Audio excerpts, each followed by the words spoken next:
जिस दिल में अल्लाह नहीं। ओ मुसलमान कागज দিয়া ফুল বানাইছে, আপনার কাগজের ফুলে গন্ধ নাই। যেই ফুলে গন্ধ নাই সেই ফুলের যেমন কোনো মূল্য নাই। যেই বান্দা বান্দির দিলে আল্লাহ এবং রাসূলের মহব্বত নাই, ওই বান্দা বান্দি দুনিয়া আখিরাতে কোনো মূল্য নাই। কথা কোন ঠিক কিনা?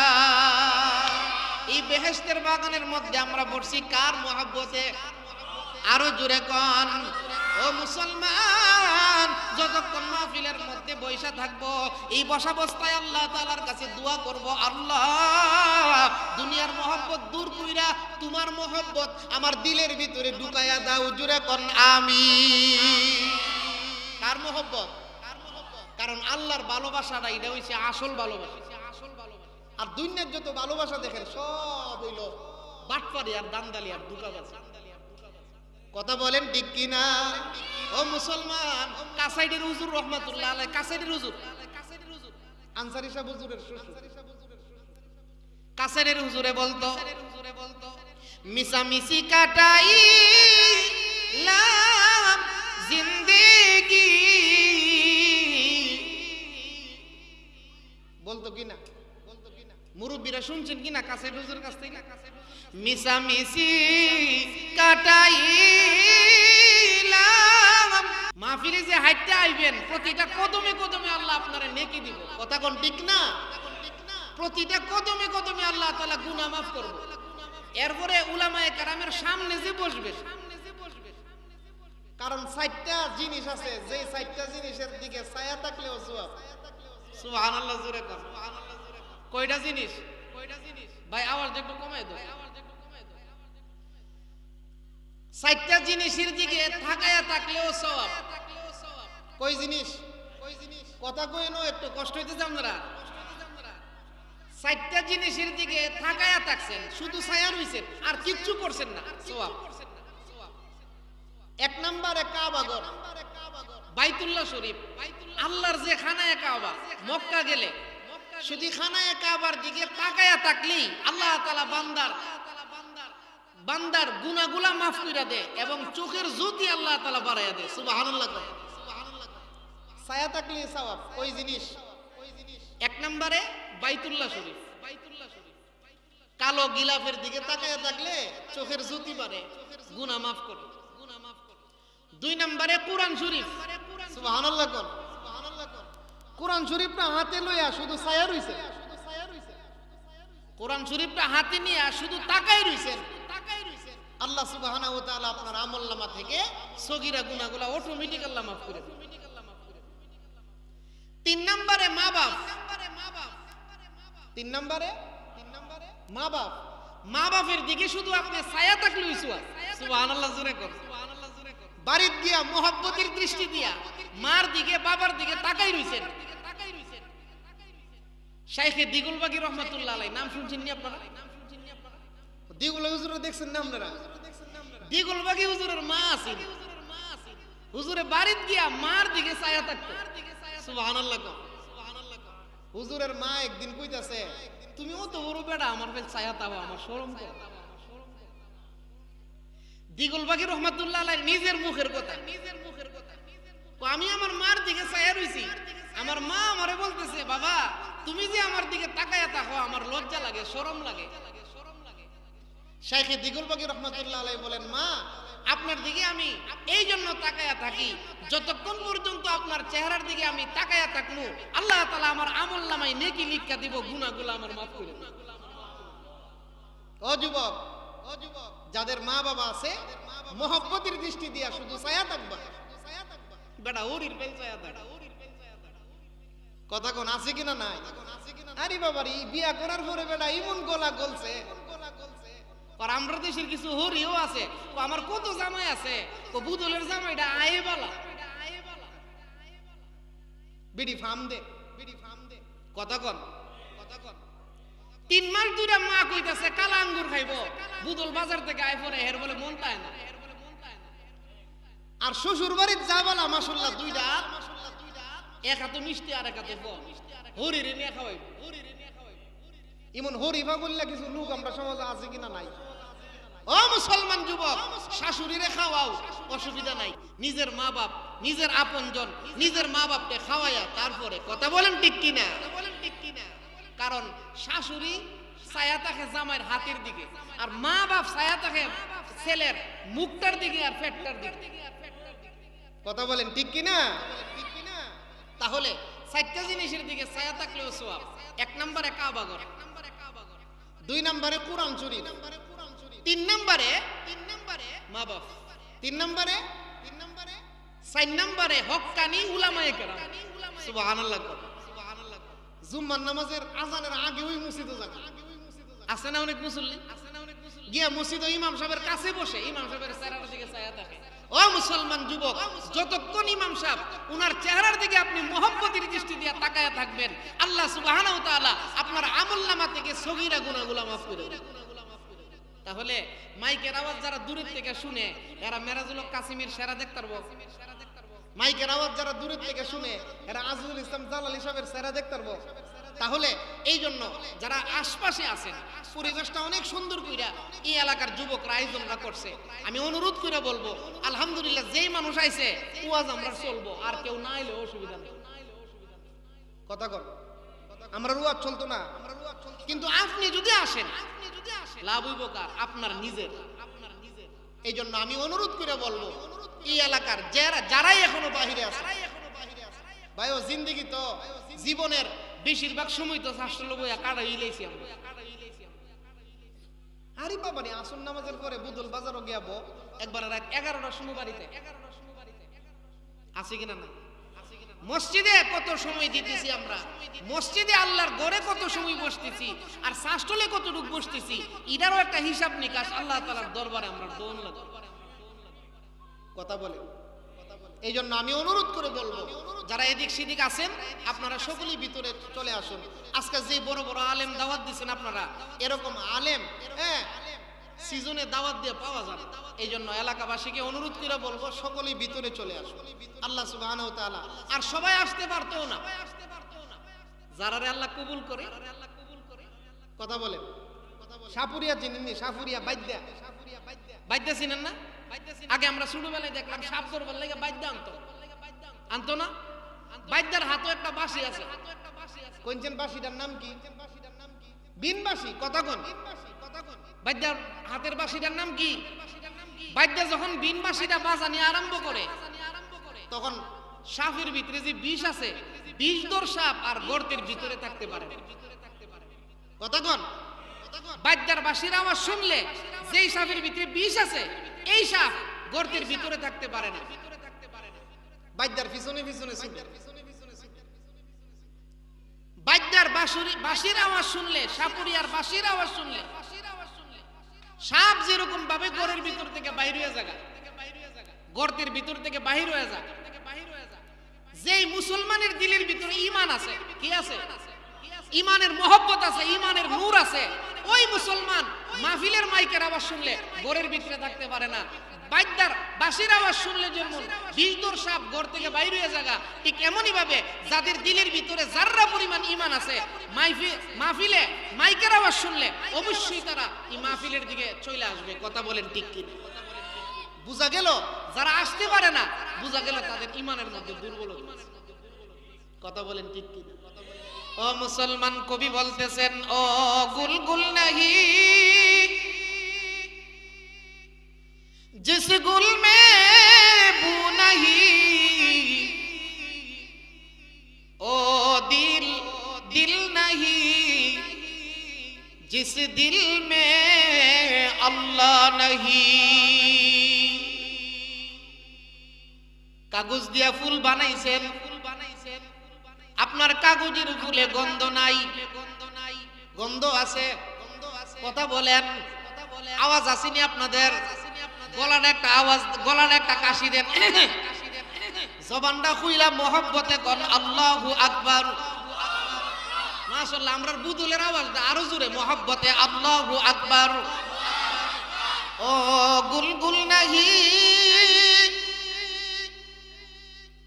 जिस गुल में बू नहीं, ओ दिल में अल्लाह नहीं। ও মুসলমান, কাগজ দিয়া ফুল বানাইছে, আপনার কাগজের ফুলে গন্ধ নাই। যেই ফুলে গন্ধ নাই সেই ফুলের যেমন কোনো মূল্য নাই। যে বান্দা বান্দির দিলে আল্লাহ এবং রাসূলের মহব্বত নাই, ওই বান্দা বান্দি দুনিয়া আখিরাতে কোনো মূল্য নাই। কথা কোন ঠিক কিনা? এই বেহেশতের বাগানের মধ্যে আমরা বসছি কার মহব্বতে? আরো জোরে কোন। ও মুসলমান, যতক্ষণ মাহফিলের মধ্যে বসা থাকবো, এই বসা অবস্থায় আল্লাহ তাআলার কাছে দোয়া করব, আল্লাহ দুনিয়ার মহব্বত দূর কইরা তোমার মহব্বত আমার দিলের ভিতরে ঢুকাইয়া দাও। জোরে কোন আমিন। কার মহব্বত? কারণ আল্লাহর ভালোবাসাটা এটা হইছে আসল ভালোবাসা। আর দুনিয়ার যত ভালোবাসা দেখেন সব হইল বাটপারি আর দান্দালি আর ধোঁকাবাজি। কথা বলেন ঠিক কিনা? ও মুসলমান, কাসাইদের হুজুর রহমাতুল্লাহ আলাইহি, কাসাইদের হুজুর আনসারী সাহেব হুজুরের শ্বশুর, কাসাইদের হুজুরে বলতো মিশামিশি কাটাইলাম জিন্দেগি। বলতো কিনা? মুরব্বীরা শুনছেন কিনা কাসাইদ হুজুরের কাছ থেকে? মিশামিশি কাটাইলাম জিন্দেগি,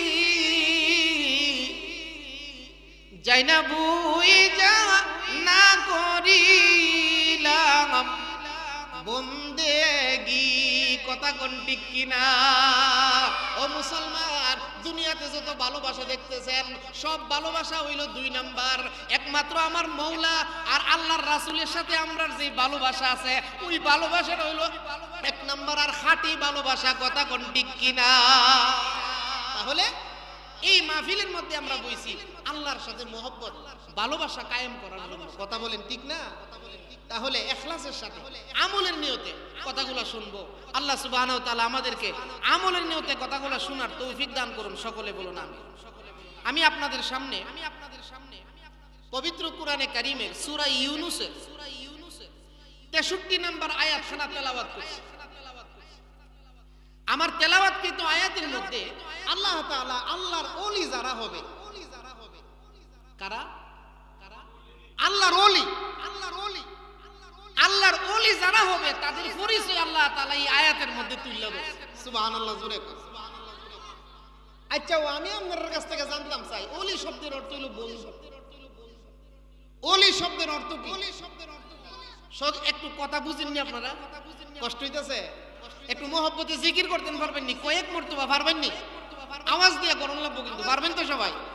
মহব্বতে লা ইলাহা ইল্লাল্লাহ, মাশাআল্লাহ, জোরে জোরে মহব্বতে লা ইলাহা ইল্লাল্লাহ,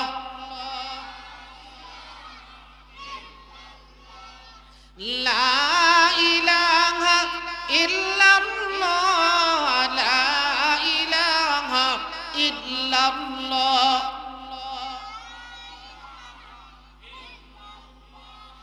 লা ইলাহা ইল্লাল্লাহু মুহাম্মাদুর রাসূলুল্লাহ সাল্লাল্লাহু আলাইহি ওয়াসাল্লাম।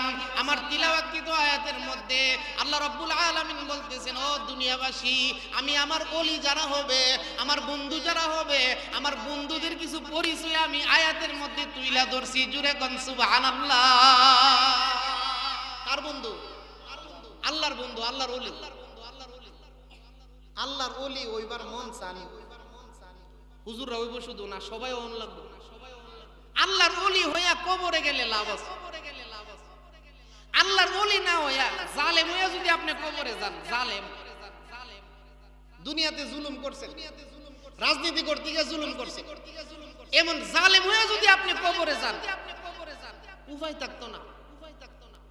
কথা কর, কবরে যে ফেরেশতাটা বাইরেইব, এই ফেরেশতাটা কানাও আবার হাটকালো।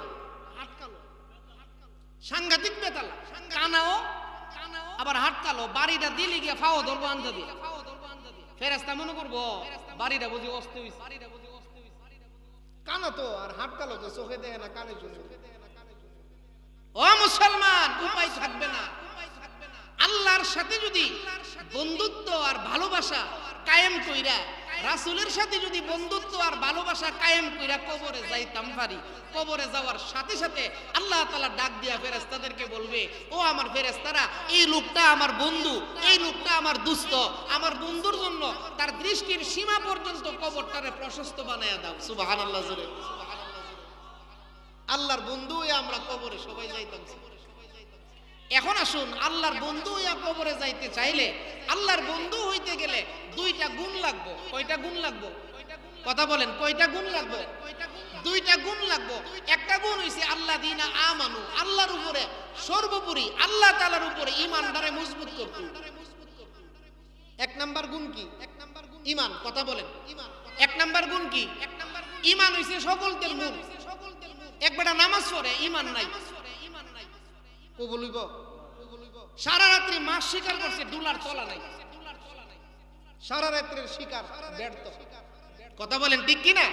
এই কারণে ঈমানটা হইছে মূল। আজকে আমরা সমাজের মধ্যে আমরা কিছু লোক আছি, সকালবেলা মুমিন, বিকালবেলা কাফের হয়ে যায়গা, মুখ দিয়ে আমরা এই জাতের কথা বাইরে।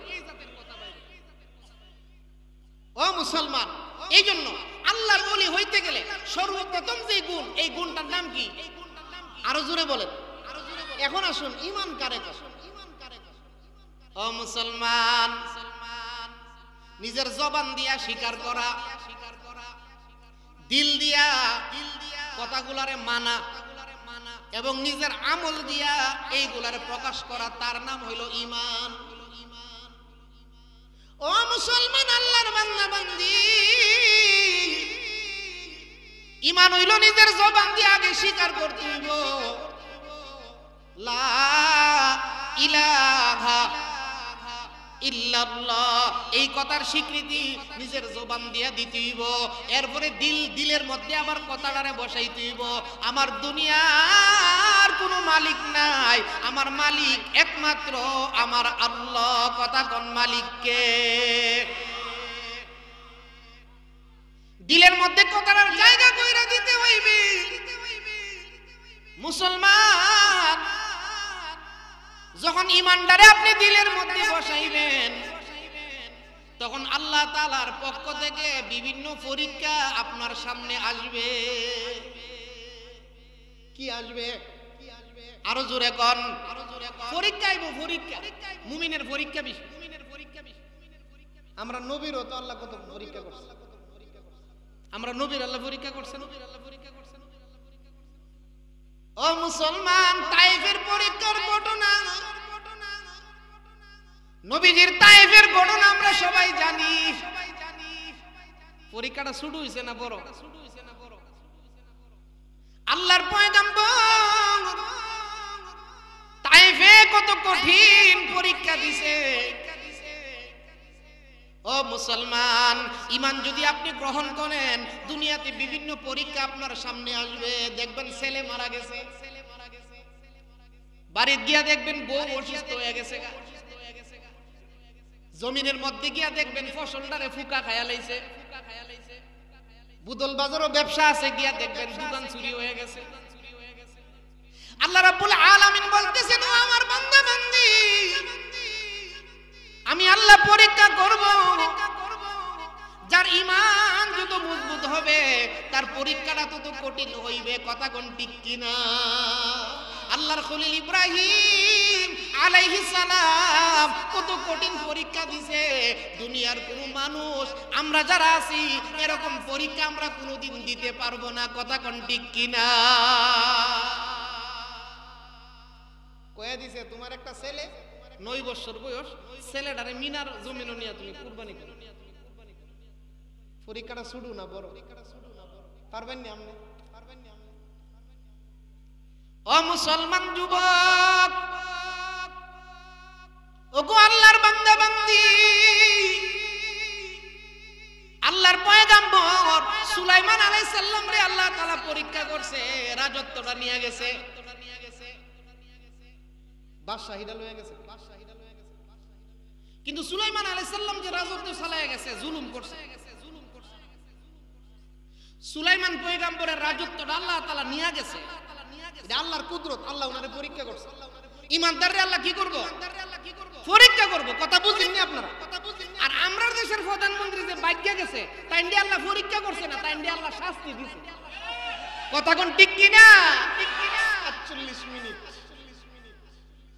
কয়ে দিয়েছে, ৪৫ মিনিটের ভিতরে যাওয়ান গেল। ও মুসলমান, তো সুলাইমান পয়গম্বরের রাজত্বটা আল্লাহ সুবহানাহু ওয়া তাআলা ১ বছরের লেগে নিয়ে গেছে। কেমন একটা রাজত্ব আল্লাহ দান করছিল। আল্লাহর পয়গম্বর হযরত সুলাইমান আলাইহিস সালাম আল্লাহর কাছে দোয়া করছেন, আল্লাহ আমার এমন একটা রাজত্ব দেন যে রাজত্বটা পৃথিবীর কাউরে অতীতেও দেন নাই, ভবিষ্যতেও দিবেন। সুবহানাল্লাহ জোরে। সুলাইমান পয়গম্বরের দোয়া কবুল কইরা আল্লাহ তাআলা এমন একটা রাজত্ব দিছে, পশু পাখিও সুলাইমান নবীর কথা শুনে, সাগরের মাছও সুলাইমান পয়গম্বরের কথা শুনে, জমিনের মধ্যে চলে পিপিলিকা পর্যন্ত সুলাইমান পয়গম্বরের কথা শুনে। সিংহাসন হাওয়ায় উড়ে, তেল লাগে না, পানি লাগে না। ও মুসলমান, এত বড় রাজত্ব আল্লাহ তাআলা নিয়ে গেছে। পরীক্ষা বড় কঠিন। ইউনুস পয়গম্বরকে মাছের পেটের মধ্যে নিয়ে গেছে, ৩টা অন্ধকারের ভিতরে ঢুকাইছে। পরীক্ষাটা কঠিন নাকি? কথা বলেন। ও মুসলমান, হযরত মূসা আলাইহিস সালামকে আল্লাহ পরীক্ষা করছে, নূহ পয়গম্বরকেও পরীক্ষা করছে, আমাদের পয়গম্বরকেও আল্লাহ পরীক্ষা করছে। কঠিন মুসিবত আসছে, কিন্তু আমাদের নবীজি ধৈর্য হারা হয় নাই। কোন পয়গম্বর যারা আল্লাহর ওলি, তারা কোনোদিন পরীক্ষার মধ্যে ধৈর্য হারাইবে না। কথা কোন ঠিক কিনা? আল্লাহর ফেরেশতা জিবরাইল আয়েশা ডাক দিয়ে বলতেছেন, ওগো আল্লাহর হাবিব,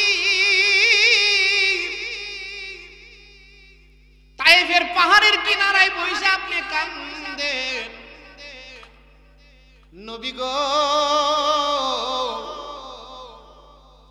আপনার মনের মধ্যে বড় ব্যথা। তায়েফের পাহাড়ের কিনারায় বসে আপনি কান্দেন। ওগো আল্লাহর হাবিব, আমি জিবরাইল আল্লাহর পক্ষ থেকে আমি আসছি। ওগো আল্লাহর পয়গম্বর, তায়েফবাসীর একটু বদদুয়া দিয়ে দেন। আপনার বদদুয়ার মাধ্যমে আমার আল্লাহ 2টা পাহাড় দিয়া তায়েফকে ধ্বংস কইরা দিবে। আল্লাহর পয়গম্বর সঙ্গে সঙ্গে ডাক দিয়ে বলতেছেন, জিবরাইল, আমি তায়েফবাসীকে বদদুয়া দিব না, কারণ আজকে তারা বেবুঝ, তারা আমার কথা আমাকে চিনে না। এমন একটা প্রজন্ম আসবে ভবিষ্যতে, তায়েফের ছেলে মেয়েগুলা এমন প্রজন্ম আসবে যারা আমি রাসূলকে চিনবে, যারা আমার কালিমা গ্রহণ করবে। এই কারণে আজকে আমি তাদেরকে বদদুয়া দেব না। আমি তায়েফের জন্য এখনো দোয়া করি। জুরে কোন সুবহানাল্লাহ। আল্লাহ বলেন, ওয়া মা আরসালনাকা ইল্লা রাহমাতাল লিল আলামিন।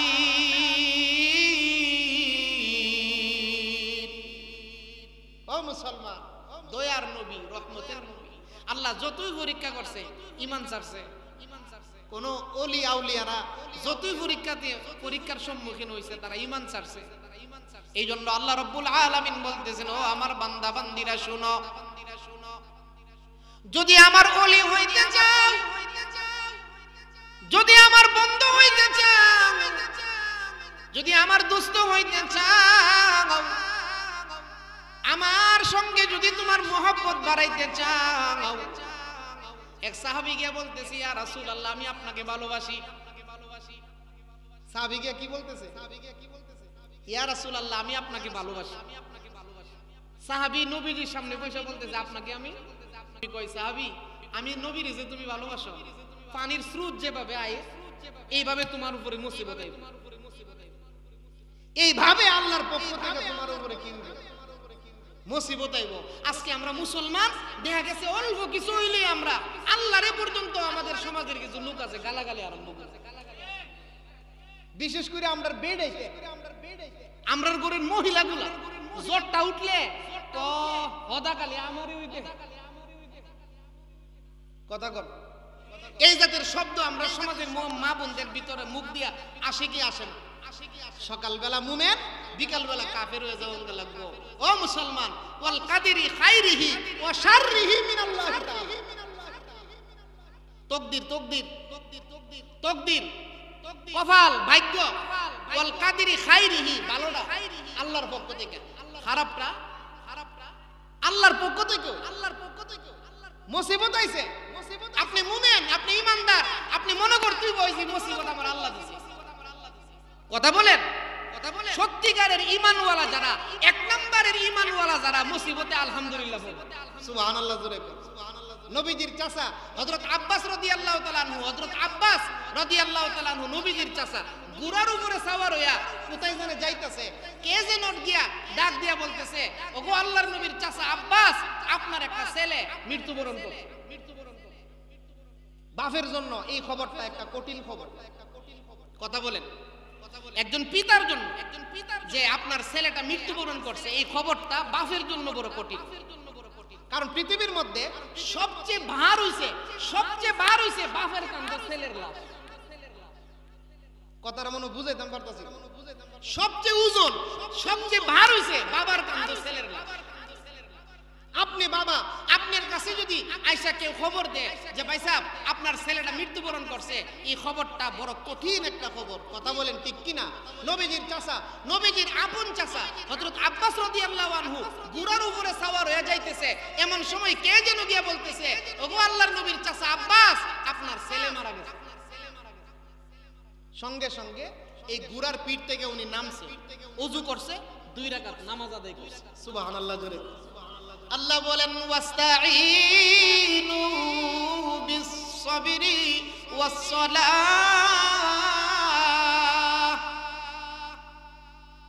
ওই বান্দার বান্দি শুনো, আমি আল্লাহ তাআলার কাছে তুমি সাহায্য প্রার্থনা করো। কিভাবে সাহায্য প্রার্থনা করব? আল্লাহ বলেন বিস-সাবরি ওয়াস-সালাহ। যখন কোনো বিপদের সম্মুখীন হও, যখন কোনো মুসিবতের মধ্যে তুমি পড়ো, তখন আমি আল্লাহর কাছে তুমি ধৈর্য ধারণ করো এবং নামাজের মাধ্যমে আমি আল্লাহর কাছে ধৈর্য ধারণ করো। জুড়ে কোন সুবহানাল্লাহ। মুসিবতে পড়লে ধৈর্য ধরতে হইব এবং আল্লাহর কাছে নামাজ আদায় করে আল্লাহর কাছে দোয়া করতে হইব যে আল্লাহ মুসিবত দিছো তুমি, আবার উদ্ধার করনে ওয়ালা একমাত্র তুমি। ওই দুনিয়ার কেউ আমার মুসিবত থেকে উদ্ধার করার ক্ষমতা, কথা বলেন, আছে? ও মুসলমান, তাহলে ঈমান এটা এমন একটা সম্পদ, যাদের মধ্যে ঈমান আসবে, ঈমানের মর্যাদা, ঈমানের গুণ যাদের ভিতরে ঢুকবে, আমার আল্লাহ ওই লোকটারে বিভিন্ন ভাবে পরীক্ষা করবে। সাহাবায়ে কেরামরেও আল্লাহ পরীক্ষা করছে, আল্লাহর নবীর সাহাবীদেরকেও আল্লাহ তাআলা কঠিন কঠিন পরীক্ষার সম্মুখীন করছে। কথা বলে, মনোযোগ আসেনি? নবীজির একজন সাহাবী, যার নাম ছিল হযরত আব্দুল্লাহ ইবনে হুযাফা রাদিয়াল্লাহু আনহু।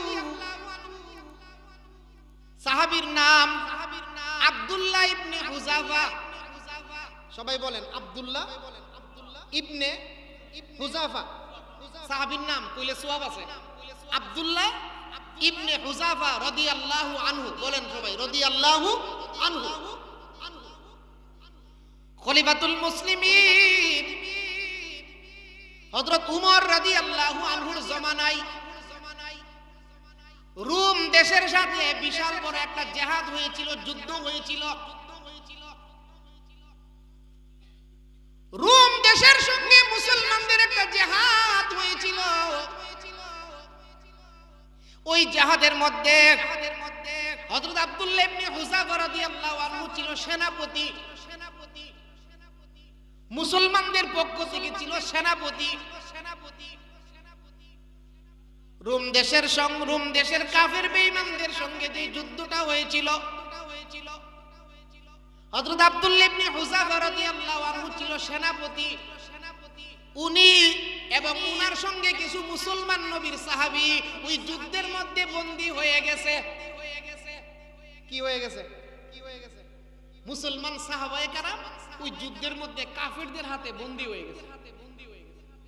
সেনাপতির নাম আব্দুল্লাহ ইবনে হুযাফা। কথা বলেন, মনোযোগ আসেনি আপনাদের?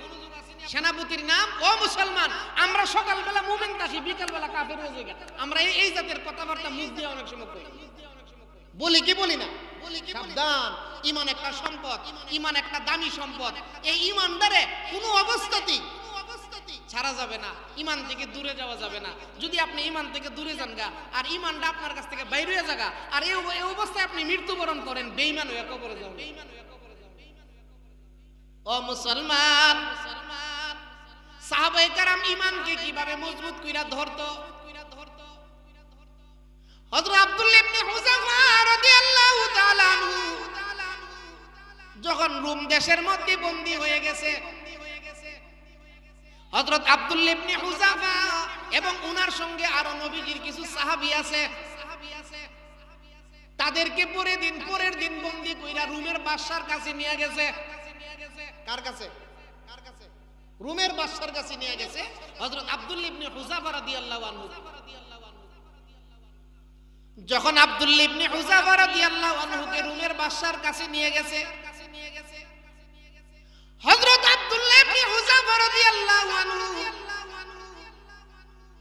উনা যখন গিয়া রোমের বাদশার সামনে দাঁড়াইছে, তখন রোমের বাদশা ডাক দিয়ে বলতেছেন, তোমাদের সেনাপতি কে?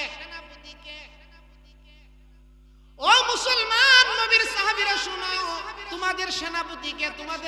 তোমাকে একটু চিনতে চাই। হযরত আব্দুল্লাহ ইবনে হুযাফা দাঁড়াইছে, দাঁড়ায়া বলতেছে, আমি হইলাম এই যুদ্ধে মুসলমানদের সেনাপতি, আমার নাম হইছে আব্দুল্লাহ ইবনে হুযাফা। রোমের বাদশা বলতেছে, ও আব্দুল্লাহ ইবনে হুযাফা, যে কালিমাটা গ্রহণ করছো, যদি তুমি এই কালিমাটা ছাইরা দাও, নাউজুবিল্লাহ, জোরে আগে কোন, আরো জোরে কোন, নাউজুবিল্লাহ। রোমের বাদশা বলতেছে, ও আব্দুল্লাহ ইবনে হুযাফা, যে কালিমাটা পড়ছো, এই কালিমাটা যদি তুমি ছেড়ে দাও, তাহলে তুমি সহ তোমার যত সাথীরা বন্দী হইছে সবাইরে আমি মুক্তি দেব। নাউজুবিল্লাহ, জোরে। যখন রোমের বাদশা হযরত আব্দুল্লাহ ইবনে হুযাফার কাছে এই খবরটা পৌঁছাইলেন, হযরত আব্দুল্লাহ ইবনে হুযাফা রাদিয়াল্লাহু আনহুর চোখ মুখ লাল হয়ে গেছে, চোখগুলা বড় বড় হয়ে গেছে, দুইটা চোখ লাল হয়ে গেছে। রোমের বাদশার দিকে তাকাইছে, রোমের বাদশার দিকে তাকাইয়া ডাক দিয়ে বলতেছিল, রোমের কুকুর শুনো, বড় কষ্ট কইরা ঈমান পাইছি, জোরে কোন সুবহানাল্লাহ। এই ঈমানের জন্য আমরা বড় কষ্ট করছি।